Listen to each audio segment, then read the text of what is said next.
साथीहरु आजको भिडियोमा डेल कम्पनीको कम्प्युटर अनबक्सिङ गर्न गइरहेको छु।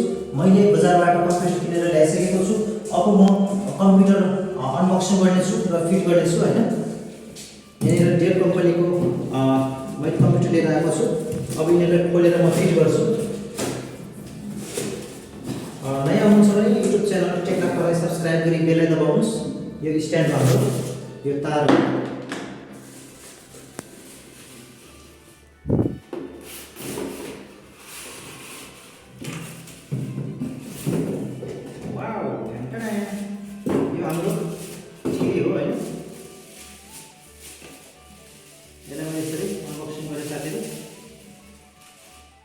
यो तपाईको टिभी। अब यसमा तपाईको एउटा कन्डिसन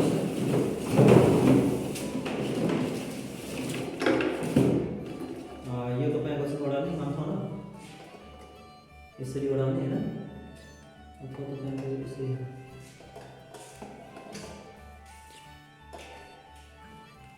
यसरी ओडालेर तपाईको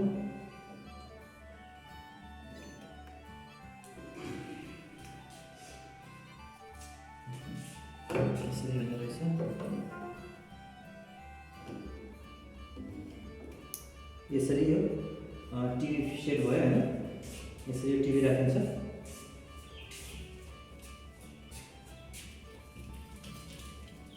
यसरी यो टिभी राखिन्छ। अब यो मैले तपाईको टिभी अनबक्सिङ गरी यसलाई भित्र राख्छु।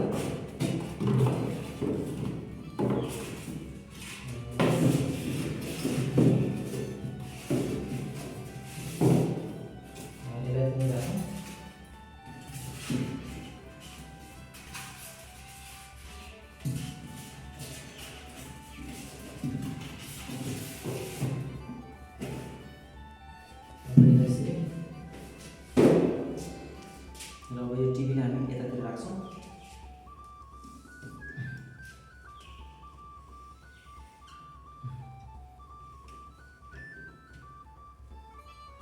यो सेट भयो।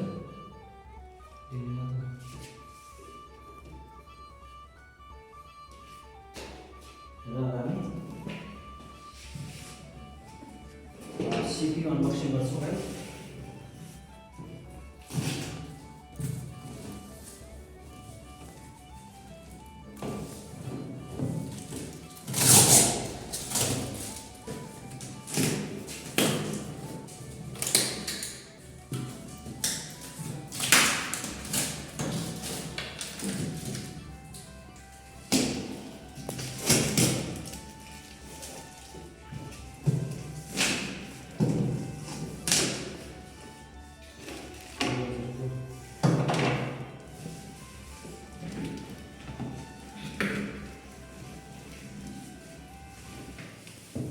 guys,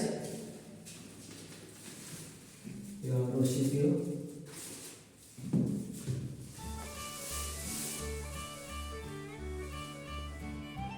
हामीले यसरी राख्नुपर्छ गाइस।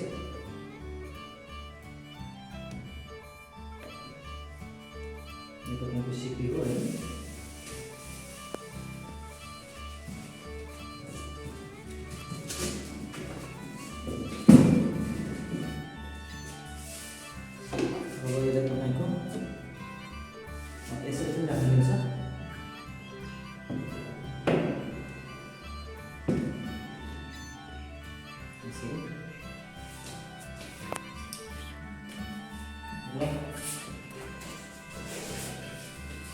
यहाँनिर कीबोर्ड र माउस रहेको छ। यो तपाईको माउस हो।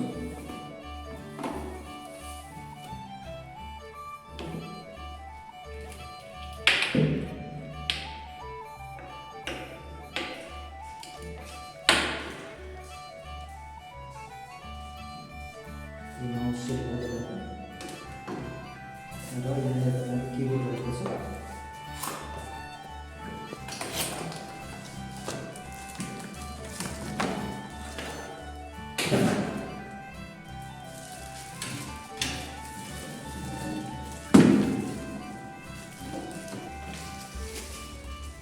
यो तपाईको कीबोर्ड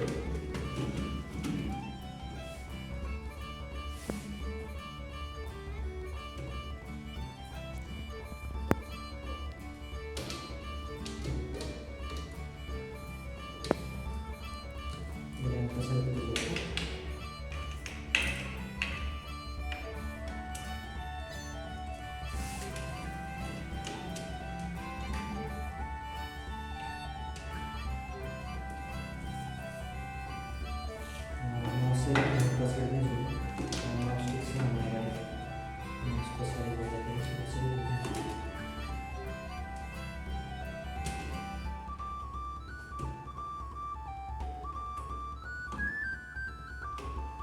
त्यसरी हामीले किबोर्ड र माउस जोड्नु भएछ हैन।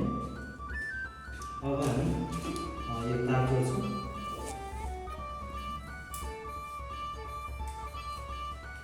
साथीहरु हामीले युट्युबको कमाइबाट घर बनाइसकेपछि अहिले हामीले यो कम्प्युटर किनेका छौँ हैन हाम्रो अफिसको लागि। अब यो तारहरू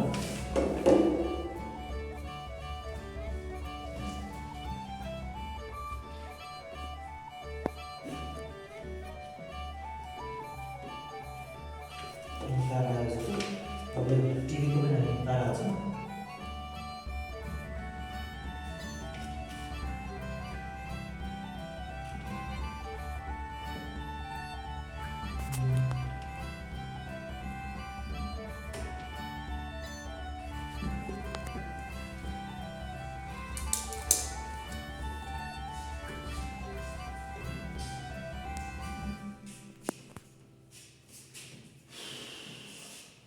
यो हाम्रो अनबक्सिङ प्लस सेटअप भइरहेको छ गाइस।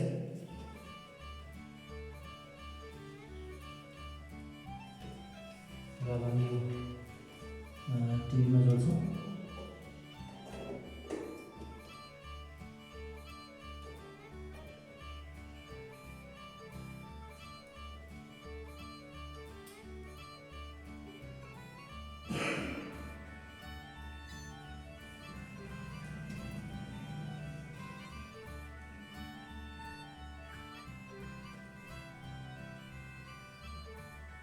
हामी चाहिँ यसरी जोड्यौँ। अब हामी यो टिभीको पनि प्लग जोड्छौँ।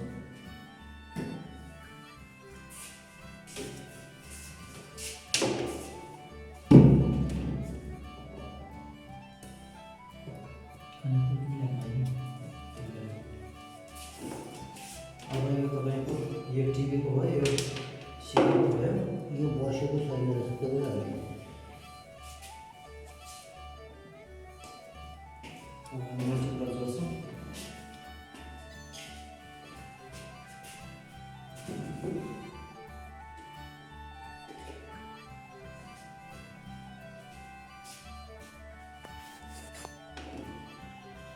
यसरी यो तपाईँको टिभी गएर भयो र फाइनली हाम्रो टिभी खुलिसकेको छ हैन। यो हाम्रो सिपीको तार भयो। यसरी चाहिँ हाम्रो यो कम्प्युटर अन भइसकेको छ।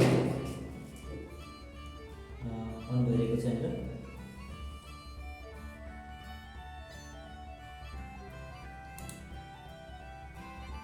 हामी यहाँनिर डेस्कटप अन गर्छौँ।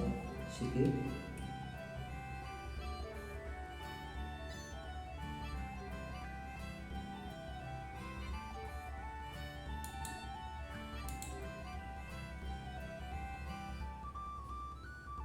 फाइनली हाम्रो डेस्कटप कम्प्युटर खुलिसकेको छ गाइज।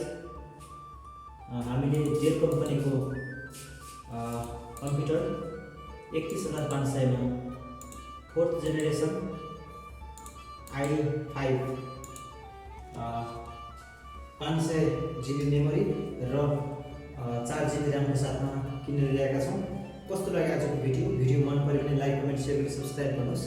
म लाग्ने सेवा बिदा चाहन्छु। यस्तै इन्ट्रेस्टिङ जानकारी हेर्न टेक लाइफलाई सब्सक्राइब गर्नुहोस्। नमस्कार।